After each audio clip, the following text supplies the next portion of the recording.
we have to discuss. As a former federal prosecutor for 12 years, attorney general for 2 years, I know and believe very deeply in the rule of law and the fact that honest and testimony is required if we're to have justice in America. So the problem... Jeff Sessions discussing the problem with Bill Clinton's testimony and the problem with perjury and the problem with not being honest when you're under oath. Jeff Sessions, who has now had to recuse himself because he has been caught lying to the American people, but specifically under oath to the Senate. I want to play the clip of the exchange between Jeff Sessions and Al Franken. And this is the crux of what went wrong for Jeff. I wanted to say Jefferson Davis, but it's not Jefferson Davis. It's Jefferson Beauregard Sessions. Let's play that clip and then we'll discuss it. Here we go. But CNN just published a story alleging that the intelligence community provided documents to the president-elect last week that included information that, quote, Russian operatives claimed to have compromising personal and financial information about Mr. Trump. These documents also allegedly stated, quote, there was a continuing exchange of information during the campaign between Trump surrogates and intermediaries for the Russian government. Now, again, I'm telling you this as it's coming out, so, you know. Yeah, but we don't know Al Franken. If it's true, Franken. it's obviously extremely serious. And if there is any evidence that anyone affiliated with the Trump campaign communicated with the Russian government in the course of this campaign, what will you do? Senator Franken, I'm not aware of any of those activities. I have been called a surrogate at a time or two in that campaign, and I not have communications with the Russians, and I'm unable to comment on it. All right. So that turned out not to be true, according to a report from the Washington Post that came out late last night. Jeff Sessions actually did have several meetings with the Russian ambassador. And so, you know, we get into the parsing of what it is to have a meeting. We get into the parsing of but whatever you want to say. The fact of the matter is, here under oath, he said that he did not meet with anyone, and in fact, he actually did. I'm actually joined by Professor Matt Sinkowitz. We have a lot of conversations to have in a minute about some other things, but Matt, since you're in studio with me, what do you think about that? How did you take that? Well, it should be remarkable, right? It should be a surprising event, but given what we've seen over the past months, it's not so surprising. I mean, it's not so different from what we got out of the Flynn story. Mm-hmm. I mean, I think the real thing to talk about here is why. Right. What is the motive here? I mean, is it just pure incompetence, right? Is it just that he literally doesn't realize the Russian ambassador would qualify for this, right? Right. So it seems unlikely. Yeah, right? it seems like we need to find a motive. It seems, well, and I've heard people try to say, well, you know, it's okay. It's he did it because he was afraid of the Democrats, and the Democrats are making this, you know, big McCarthy, neo-McCarthy push. And I've heard a lot of people give, and when I say a lot of people, Twitter, right? Social media, blogs, people are saying these types of things. Some progressives, and I find that so fatuous. The reason I find that fatuous is because that's not an excuse I'd let my kids get away with. Right. You're not going to come to tell me and say you lied to me because you were afraid of the punishment you would get if you had told me the truth. You just compounded the problem, you know? So even if he was afraid of the hysteria, which I agree, the Democrats have been rather hysterical with regard to Russia. Sure, we should investigate, but, you know, some people are going a little too far with their tenor, their tone, and what they want done.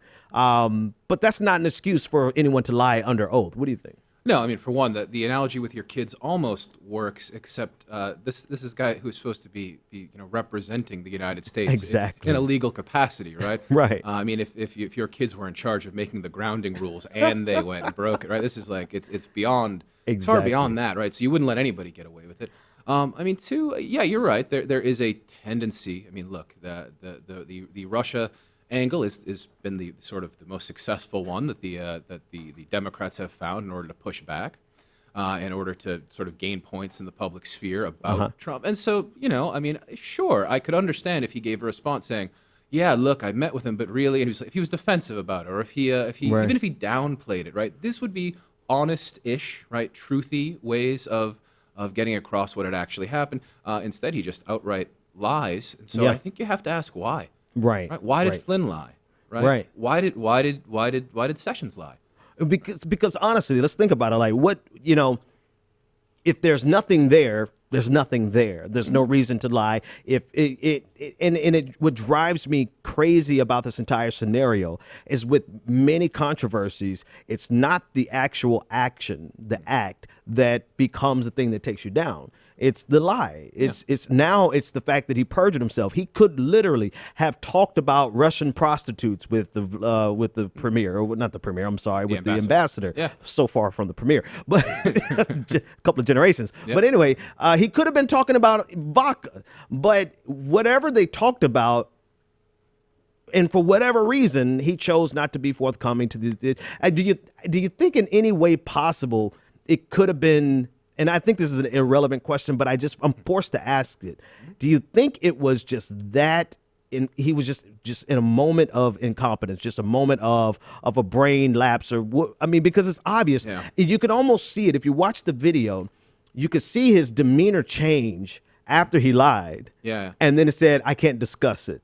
So Right. to me, it looks like he realized it right away. The only question is, how did he let himself get there in the first place? Right. Well, I mean, if he realized it right away, then he could have fixed it right away. He could have. Good. There, Yeah. Good point. I mean, the simplest, clearest explanation seems to me, where you don't have to theorize any vast conspiracies, is to simply say there is secrecy in that campaign, in that world, regarding the relationship between Trump and the Russians. Yeah. Maybe it's secret because they are, for all we know, doing nothing wrong, but they're afraid of how people will interpret it or whatever. But whatever the case might be, right? I suspect something more, in all honesty, but it's just my suspicion. I don't want to speculate. Okay. But do me a favor, move it a little closer to your microphone, because you're saying some good stuff. I want to make Okay. sure we pick No, it all sorry up. about that. So you suspect something more. I suspect that it's like I honestly don't think that they're in cahoots with the Russian government. I mean, for what purposes Well, it would they depends what need you to? mean. Let me push on you just for a minute. Okay. So if you mean in cahoots, Hold on, this is my show. I You can know. push on me. You brought me in studio. Though, Okay, go right? for it. Push back. No. It's just, Push back. I just want to clarify what you mean, right? So you don't think they're in cahoots, and as in you don't think that they were scheming together to do these hacks and this kind of thing, right? Yeah, I don't see that there would have been any benefit for Russia or for the Trump campaign to coordinate on the hacks. Sure. So yeah, whatsoever. and if that's what you mean, yeah, that's a perfectly that makes sense. What about just in terms of these being like-minded campaigns, like-minded rooms? I mean, I don't see in that case. I don't see anything wrong with those conversations. Right? They're going to find like-minded people across. The only thing that's wrong with that conversation is when it goes beyond the scope that you're legally authorized. Like Michael Flynn, he wasn't legally authorized to talk about the sanctions at the time that he talked about it. But if they're, hey, we're right wing, you're nationalist, xenophobic, and hey, we found some comrades over in Russia, no pun intended. I don't see anything wrong with that. So why hide it? Right. Well, no, that's the thing, right? Yeah. So on the one hand, sure. I mean, there's a lot wrong with what you just said, but not in a legal sense, right? Right. Yeah. Of course. No, I think that's right. There clearly seems to have been at least some jumping of the gun, right? At least in the case of Flynn, we see that, right? It seems fair maybe not to assume, but fair to consider the possibility that there is a similar jumping of the gun with regards to Sessions in this case, or any other context, right? Things that maybe he was not authorized to say at the time when he was there, or I mean, we don't know these things, right? at the very least, we know that there is a sense in that campaign you don't go public with this stuff, right? And this is a case where under oath, he didn't go public with something which was completely legal. Right. Right. That's I guess where you're getting at and where it gets confusing. Flynn did something. He said something before he could say it. Sessions didn't. We don't know that. As far as we know. We have no evidence of that, right? And so it's hard not to, with this precedent, with the context in which we see it, and with, at the very least, this is an administration which is much cozier and friendlier to the Russian government than we've seen in a while. So let me push back there. I don't see anything wrong with that, right? Yeah, I don't see anything wrong. I mean, if for us to have a cozy relationship with Russia, my only question is, what does it take for us to have that cozy relationship, right? Yeah. What do we have to who do we have to turn our back on? What nation do we have to just kind of wink wink with Vladimir Putin? Those are the things that matter. But just to have a cozy relationship with them is totally fine. I mean, to have a conversation with an in ambassador. a legal sense, you think it's fine, or you think it's fine? Like, it doesn't make you uncomfortable to have a cozy relationship with the Russians in a more general sense. I would rather have a cozy relationship with them than to have an antagonistic relationship with them. Yeah. Okay. Yeah, I mean, but again, what does it cost us? Like, what do we have to do for that cozy relationship? If it means that we have to undermine, how many 70 years of global order with NATO, then I have a huge problem with that coziness. Sure. Right. Yeah. What does it cost for us to maintain a cozy relationship with Russia? And maybe cozy is not the best word to use there. Right. Right. But what does it require for us to have better relationships with Russia? My only question is, what is the cost? I'm totally for us having great relationships with whoever, but what is it going to cost us, right? And from the looks of who Vladimir Putin is, it's going to cost. So that's why we're here. That's why we're having these conversations. What did they talk about? Why is it that they couldn't be transparent with it? And what role did Russia actually have? I don't have any problems on either side of the equation. No. We should investigate. Sure. Yeah. No question. Like, I'm totally on board with the investigation. At the same time, we don't have to run headlong into a full-blown confrontation over some email hacks. If Russia, if Russia hacked our voting machines, which no one is saying they did. But that's important, right? Right. That's a big bit of misinformation. Right. So, because that's kind of out there, but some people are floating that around. Well, it's not. There's no evidence whatsoever. Right. There's no evidence. But let's say they went that far. Yeah. That's escalating. That's the escalation that is totally different than someone clicking on a phishing email and not really knowing what the heck they're doing on Gmail. I don't know what John Pedersen was thinking. Right. So, there's a big difference there, but there's a hysteria that is underneath the Democratic Party that does drive a portion of this. And what I'm saying is both sides of the equation really are making the situation a lot worse than it has to be. Let's do an investigation and see what the investigation yields and then respond and then say something. But we have Flynn, you have Sessions, you have Trump, who are disguising what they're doing. They're not being forthcoming. Right. They're not being honest. It's clear they're not being honest. And then on the opposite side, you have Democrats who are really fueling a lot of Russia hysteria, when I think in this context, the hysteria should be the attorney general, the sitting attorney general lied to America. That's more important right now than the fact that he had a conversation with the Russian ambassador, depending on the context of that conversation. Yeah, no, I think that right there seems about right. I mean, the long-term cost. Of course, it's right. It's the Benjamin Dixon Show. It's right. No, go ahead. Yeah, no. I mean, look, this is a realm, and it's worth noting both sides of this, both the Trump administration, what we've seen over the past months, and Russia for a long time have employed tactics of misinformation at a pretty vast scale. Yeah. Right. The Trump administration is constantly giving us contradictory information. Yeah. Changing a story, saying one thing, and then offering a totally different one the next day. Yep. There's little question that if you look at the way that the Russians, for example, have approached issue with Ukraine. And in the Donbass, or with regards to MH17, the flight that got shot down, they have waged large and wide-scale misinformation campaigns. Other people have as well, but they have done this. I mean, we have America. Yeah, for sure. Right. That said, so these are two entities that are really have proven very. I don't know if adept is the right word necessarily, but willing to engage in vast misinformation campaigns. You throw something like this in here, where you get a lie, and on the one hand, it seems to me most likely that it's some paranoia, could be some forgetfulness, could be, he doesn't want to talk about it, he thought he'd get away with it or something like that, right? But you put it in the context of two places which have been engaging in such misinformation, that it's hard not to let your mind wander a bit. Oh, it's easy for me not to wonder. Let me tell you why it's easy for me not to Yeah, tell wonder. me. It's easy for me not to wonder because I don't want to go so far with speculations, and it's just irresponsible for me to go. It's so run off with speculations in either direction. So for me, it really is a matter of what do we have evidence of right now? Yeah. What do we have evidence of right now is that Jeff Beauregard Sessions lied. And Jeff Beauregard Sessions, I'm going to play this clip. I think this is the actual clip that I wanted to play. Lying is very important to Jeff Sessions. Let's listen in to Jeff. Well, you know, people say the Republicans, the Republicans. People see things differently just because than just what party you belong to. I am concerned about a president under oath being alleged to have committed perjury. I hope that he can rebut that and prove that did not happen. I hope he can show he did not commit obstruction of justice and that he can complete his term. But there are serious allegations that that occurred. And in America, and the Supreme Court and the American people believe no one is above the law. The president has gotten himself into this fix that is very serious. I intend to give him an absolutely fair trial.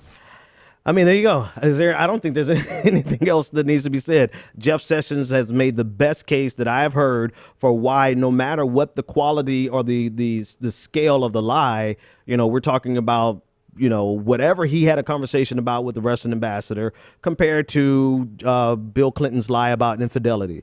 You know, so no matter the scale or the scope of the lie, he needs to answer for the mess that he created for himself. What do you think about that? Yeah, I mean, 100%. He makes a clear case, right? The system requires we at least have the impression of honesty, right? If somebody gets caught in a lie, there is a definite need to address it, right? It seems so obvious.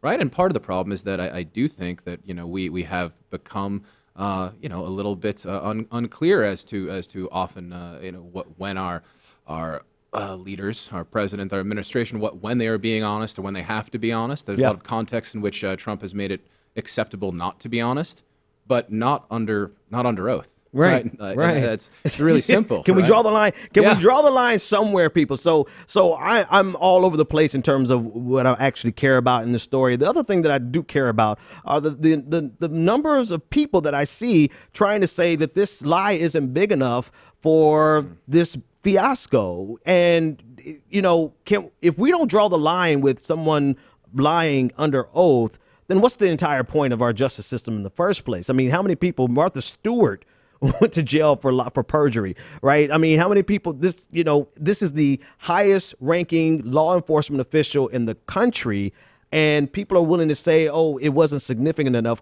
First of all, they don't have enough evidence to say that. Right. Second of all, does it matter? He is the highest ranking official. You lied.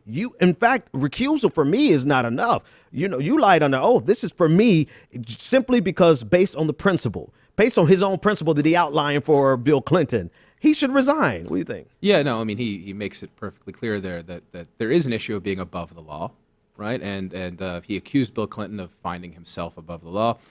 Here is a case in which if he wants to hold to this principle, he's going to have to hold his own feet to the fire. Exactly. I mean, it seems pretty simple. Look, the defense, right? There is a defense. The defense is that he somehow forgot. Right? If he's willing to come out and say that, then we can at least deal with that. I think that sounds like a pretty radical incompetence to me, to forget your conversation with the Russian ambassador. Yeah. Well, you know, Claire McCaskill didn't help that case out much today. Did you see what happened with her? No, tell me. So she tweeted out that she's never had a meeting with the Russian ambassador. She's never even taken a call with them.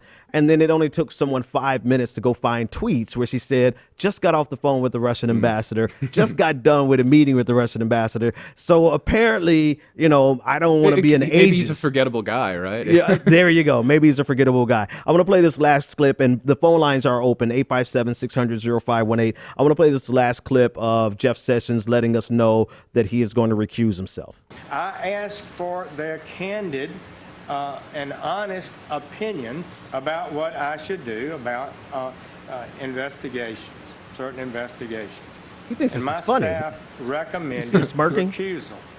They said Well, that if you're gonna since get away I with had it. involvement with the campaign, I should not be involved in any campaign investigation. I have studied the rules and considered their comments and evaluation. I believe those recommendations are right and just. Therefore, I have recused myself in the matters that deal with the Trump campaign. The All exact right. language- So he's stepping down from any type of investigation with regard to Trump. I think he's getting off easy. I think he's getting off easy, and that had anyone else lied, I mean, non-official, let alone an elected official or an appointed official, anyone else would be charged with perjury. But Ben, why did he? Maybe I'm misremembering the quote, but why didn't he volunteer to say that he hadn't met? He volunteered. It wasn't even. Yeah, it wasn't even the question posed. So it's like, what's the saying? Hurt dog hollers. I forgot the saying, but anyway, the guilty man always tells on himself is essentially, Yeah, right, essentially what right. it is.